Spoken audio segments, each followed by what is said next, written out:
We'd like to welcome everybody here. We just concluded our third meeting now of Senator Kirk's Small Business Advisory Board, and our meeting here today is obviously in Springfield. Covered a wide variety of issues. Most of the attendees were statewide, a lot of the local ones, central and downstate Illinois. Covered a wide variety of topics. The main I think feedback and issues that came out of it was that there's a great concern about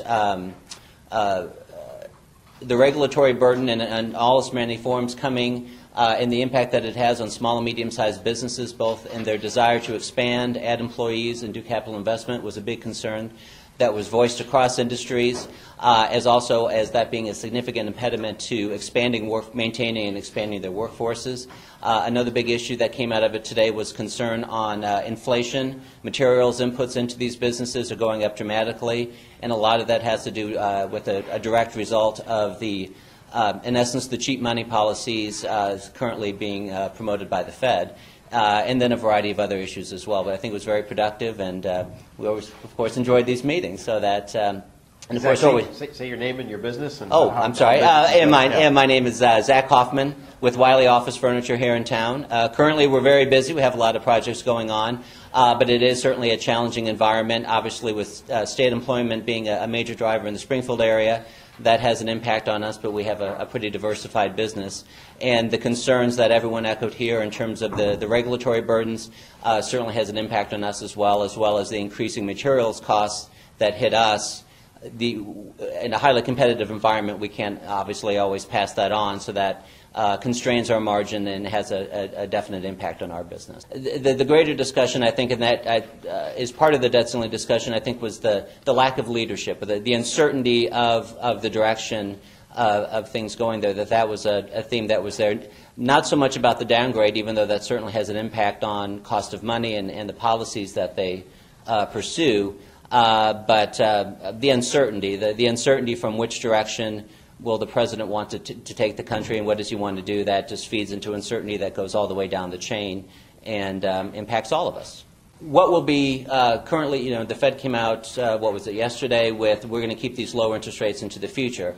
Now, just because at the larger level they'll keep that interest rate doesn't mean into the long term that rate will be there. So that was a couple of concerns. Doug Knight, for example, here with Knight's Action Park, big fixed investment, big items, everything there.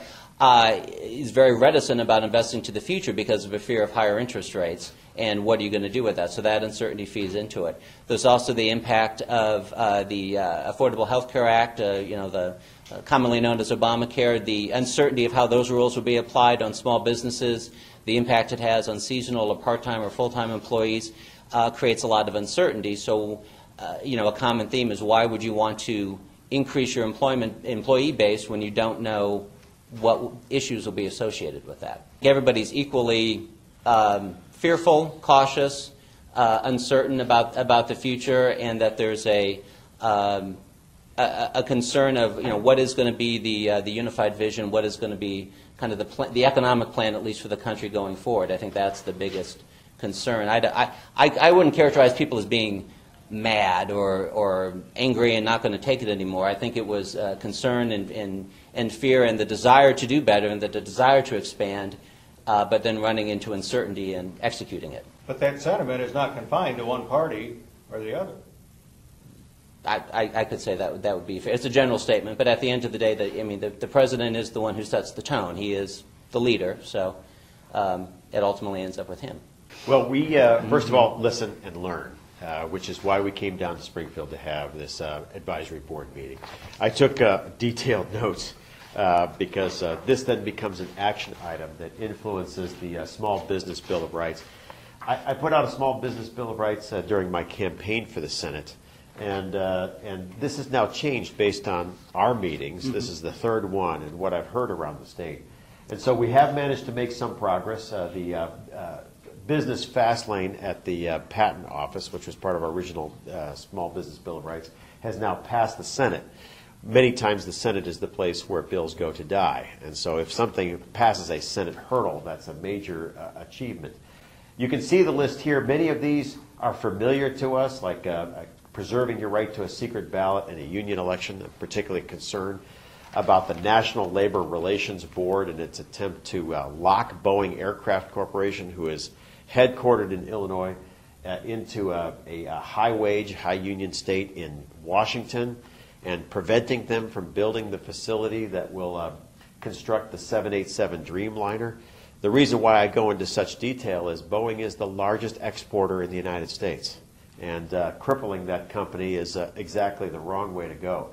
You can see the other items here on taxes and capital gains, but one of the things that I heard most from the group here in Springfield was a regulatory burden.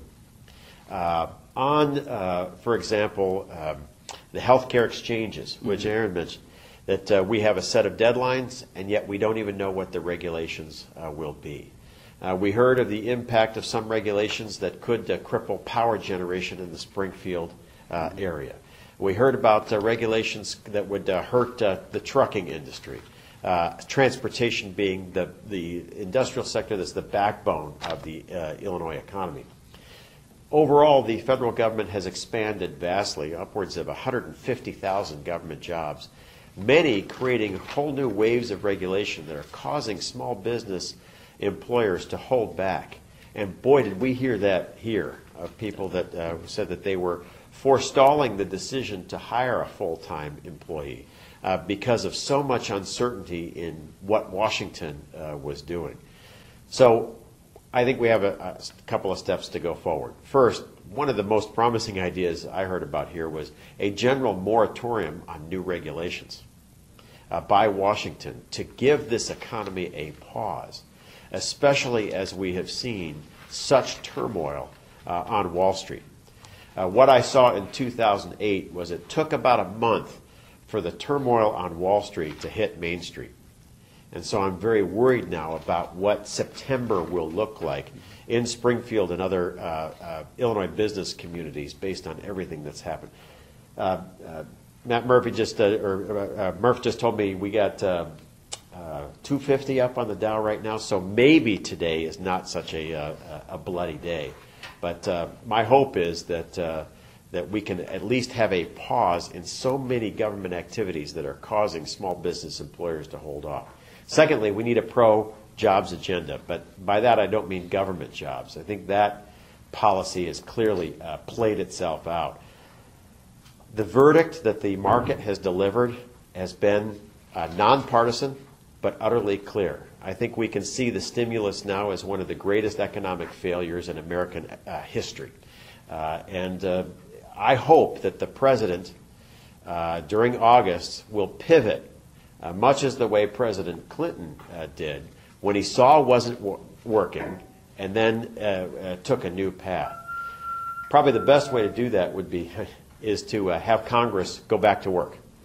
And so Senator Joe Manchin and I have discussed a letter, which will probably be forthcoming soon, to congressional leaders saying to recall the Congress and have the Joint Committee, which has just been largely appointed, begin its work ideally as early as Monday.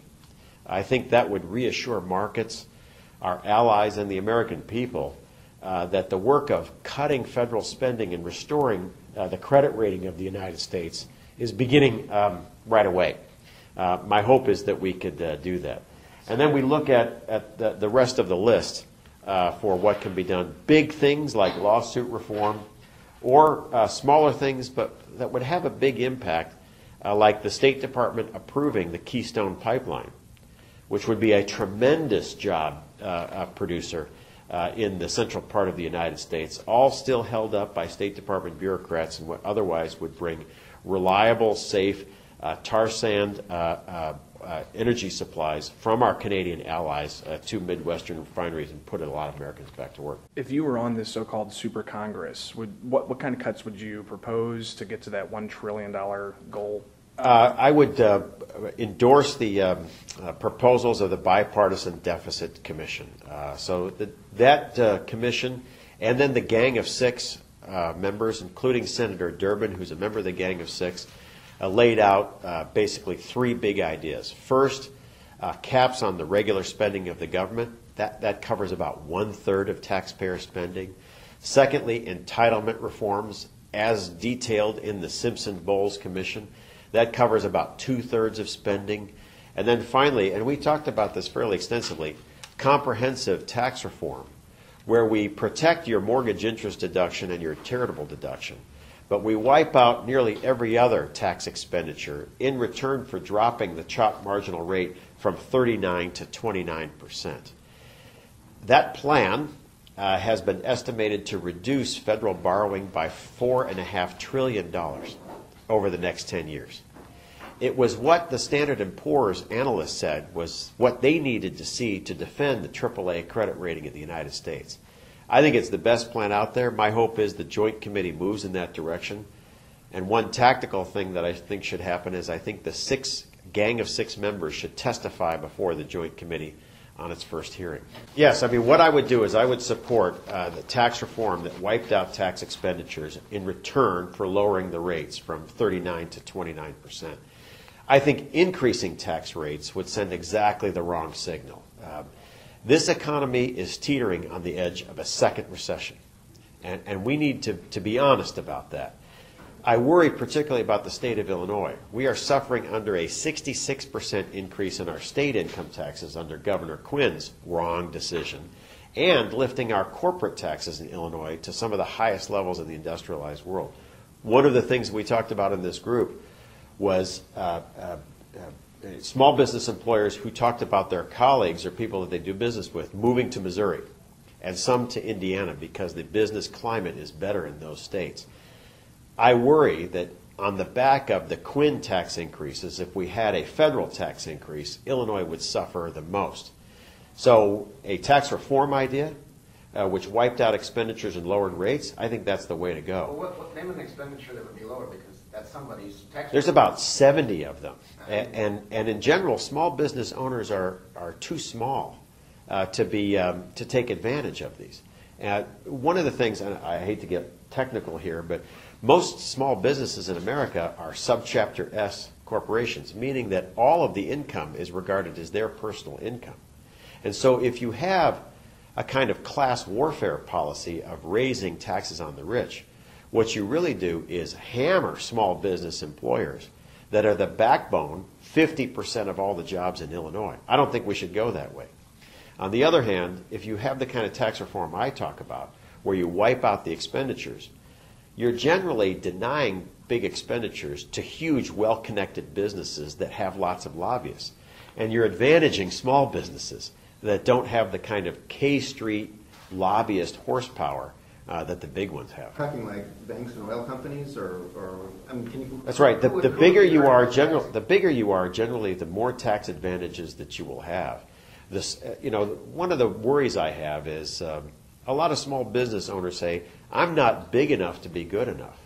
We have a sad pantomime in the state of Illinois where Caterpillar and Motorola and the CME Group all discuss leaving the state because of the Quinn tax increases, and then the governor provides them some sort of special carve-out. And one of the things I've heard from our guys is, "I'm not big enough to be good enough. Where's my special carve-out?" Mr. Hoffman, are you a subchapter S? And if so, if that's a detriment, why don't you just reconfigure your filing as a C Corp? We are a C Corp. We're probably one of the last ones that is a C Corp. I don't know why we don't change. But we're a C Corp. All the other dealerships I know that are sort of peer dealerships, all of them are S Corps. In many respects, on the C Corp side, the issues are similar, that the advantages that would go to bigger corporations, it's all the same issues before. Either as a C Corp, as an S Corp, we're not going to get a lot of property tax relief. We're not going to get waivers or special treatment on corporate, either be a corporate income tax as a C corporation or the pass-through part of it as if you're an LLC or an S corporation. We're just too small. And a lot of the issues that we have is our lower levels of tax expenditures, be them accelerated depreciation or charitable deductions, are, at least for me, minor issues. Certainly, if they're there, you would take advantage of it.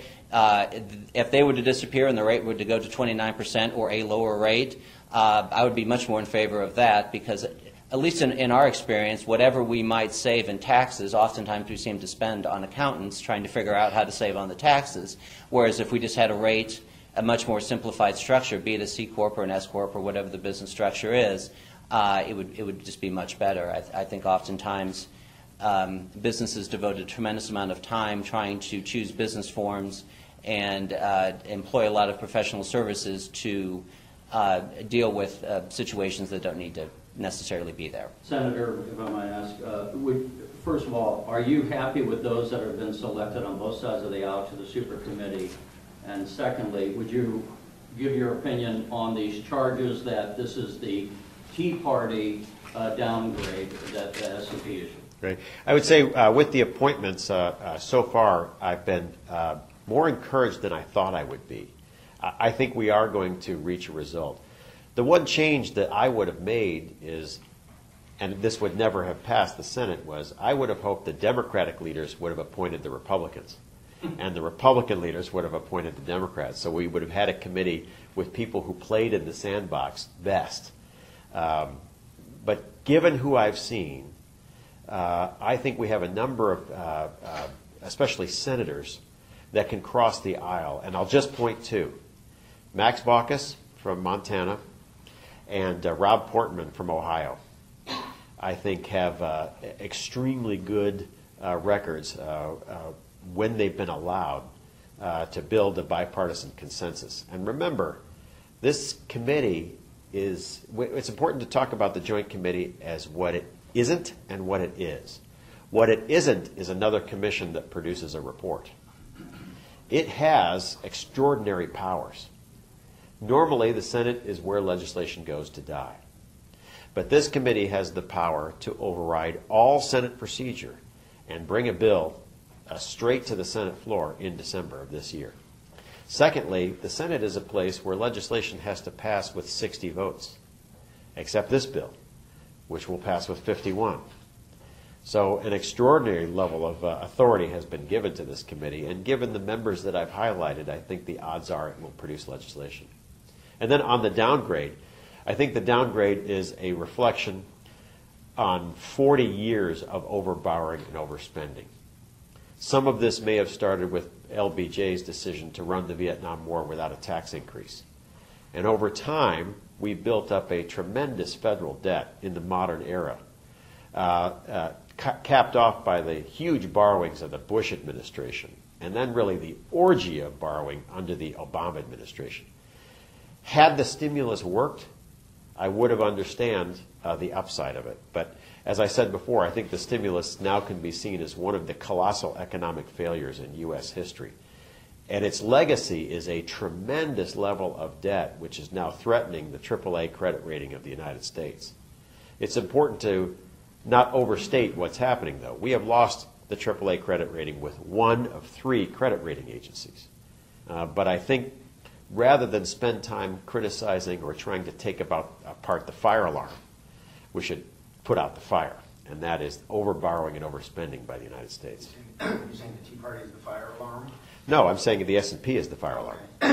But you're also saying the Tea Party is not you're saying the cause is 40 years now. I think while the election of Tea Party members shows a growing concern by Americans in the ability to continue overspending and overborrowing, the market has delivered a bipartisan, or I would say a nonpartisan verdict on the economic policy of the United States, and it is a failing grade in spades, as we've seen from the market volatility and the loss of the credit rating of the United States. Just last week, Senator Durbin had a press conference in town seeking more regulation on it was over-the-counter things that are drug supplements, these 5-hour energy drinks, and other energy drinks that they had a doctor from the memorial saying people are coming to the emergency room from time to time because they overindulge, they don't know what's in it.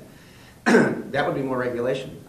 Wouldn't a ban on regulation like you're talking about right now have I think a public health problem, Well, if you listen to the small business employers here, and small business employers are half of all the jobs in Illinois, what they will say is, like Mayor Houston said, he said now the tax receipts are up and there's some improvement. But nearly to an entrepreneur here, they said that they are holding off because of new regulations and uncertainty.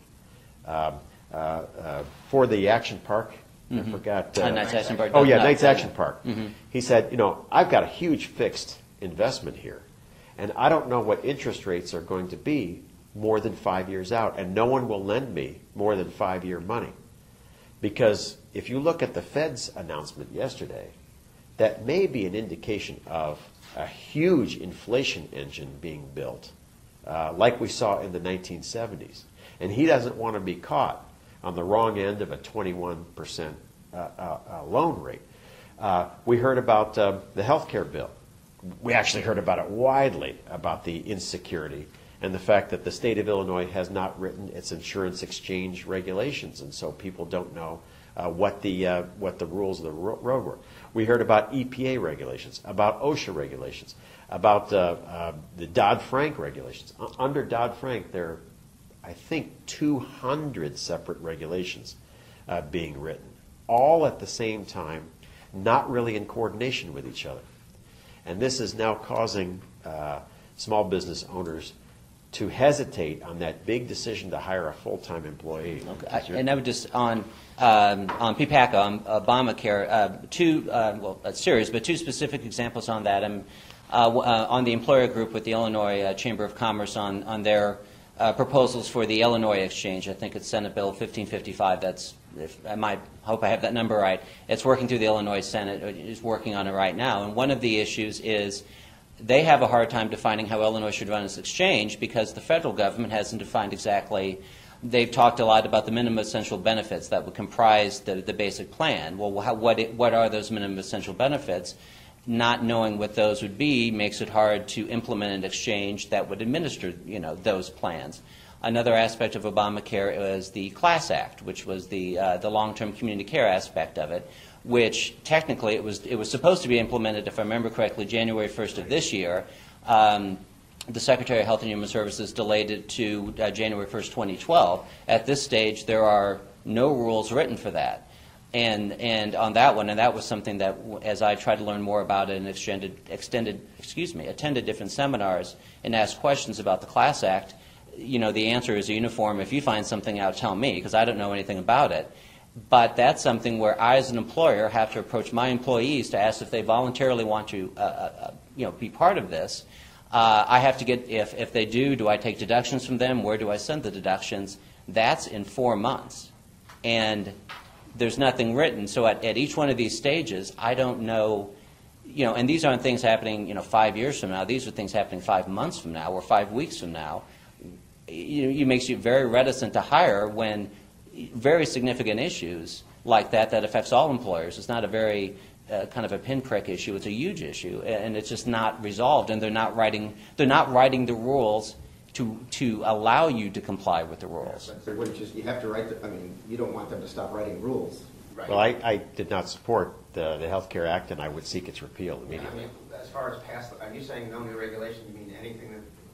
Well, I'm saying that. Don't implement anything. Don't write anything else. Just let everybody do what Well, they do. I think that a pause, given the economic harm, would reassure business owners. Now, certainly there are some small things the federal government is doing that have almost no economic impact. But when you're talking about the major rules and regulations in which you're talking about tens of thousands, if not millions of jobs, maybe our top priority should be jobs and certainty and employment. But we have a law, so you're saying don't write regulations to implement that law? Well, the great thing about serving in the Senate is you can always override a law with another law. Right. And one of the sentiments we heard from here is if the government would just stop writing so many regulations and changing the rules, I would look at the underlying economy and sales, like Rich Brailer in Jacksonville saying, I am up in sales, but right now I face such uncertainty in how I run my business. And yes, I'm over 50 employees, so all of these new regulations hit me that I'm not hiring right now. And I think my hope is that as we see the federal finances deteriorate, as we see the financial markets delivering a devastating verdict against the current Washington economic policy, we should see our leaders shift to pivot to emphasizing not public sector jobs, which was the heart and soul of the stimulus, but small business sector jobs, which has always been the heart and soul of the Illinois economic picture. Senator, We can do one more and then he's going to go. I want to jump to a different topic, and we can tie it into the budget. The Democrats are pushing, Barney Frank among others, say we ought to cut defense by $250 billion. Right. On the other hand, this week we had the Chinese launch their first aircraft carrier. They're going to become obviously more of a power in the Pacific. With your military background, would you touch on that? And if you want to weave in a comment, I was going to ask about Libya and what do you think of the action there? Well, I'll just say that I agree with President Obama and Secretary Panetta and disagree with Barney Frank. That I think Secretary Panetta and President Obama have a far more responsible defense budget than Barney Frank would. And I would not think that Barney Frank is a defense expert of any kind. Secondly, the Chinese just launched their first aircraft carrier. They have plans for 2 to 5 more. And remember, the aircraft carrier they just launched is only 1/3 the size of a U.S. aircraft carrier. But the 2 to 5 that they are building are as large as American carriers. And this is a huge shift. I think the defense budget will go down, and it will go down by about $80 billion according to the previously announced plans of Secretary Gates, which I think is a responsible reduction as part of the overall drop in federal spending. And I will just say with regard to Libya, the battle has not been going well for Gaddafi. He is fighting on 2 fronts, and to the west of Tripoli, things have really gone badly for him. So that the forces there are now envisioning a future probably in a month when they could be at the gates of Tripoli. On the eastern side, where the government in Benghazi is located, it does also appear that the tremendous amount of military equipment that's been given by Qatar to the rebels is now hitting the battlefield, and you're beginning to see the rebels starting to outflank the Gaddafi army, showing that my guess has always been by Christmas, Gaddafi will not be in power, and there'll be a new Libyan government. Do you support the action there, or do you think it was a mistake for us to become involved in it? No, I do. I think that Muammar Gaddafi is directly, personally responsible for the murder of over 100 American citizens on Pan Am 103. I think that he is directly responsible for the murder of U.S. service personnel at the La Labelle disco. He was one of the #1 terrorists and terrorist-supporting countries in the world. And recently he said he will resume jihad on European and American cities. And I think reflects who he has been. And he has been one of the worst African leaders in the history of the continent, and will not be missed when he's pushed from office by his own people. Earlier you mentioned the Vietnam War as being something that 40 years ago was a mistake and made that into. Well, no, I mentioned in terms of President Johnson made the decision to conduct a war without increasing federal revenues to pay for it. That began the current history of federal borrowing that then exploded under the Bush and then Obama administrations, which is why the U.S. credit rating is under siege. Any correlation between Vietnam War and the 3-4 different fronts that we have going on now? Well, thankfully, the war in Iraq is winding down, and on our terms. And so you see the rapid decline in U.S. military operations there. The president also outlined how the mission in Afghanistan is going to end.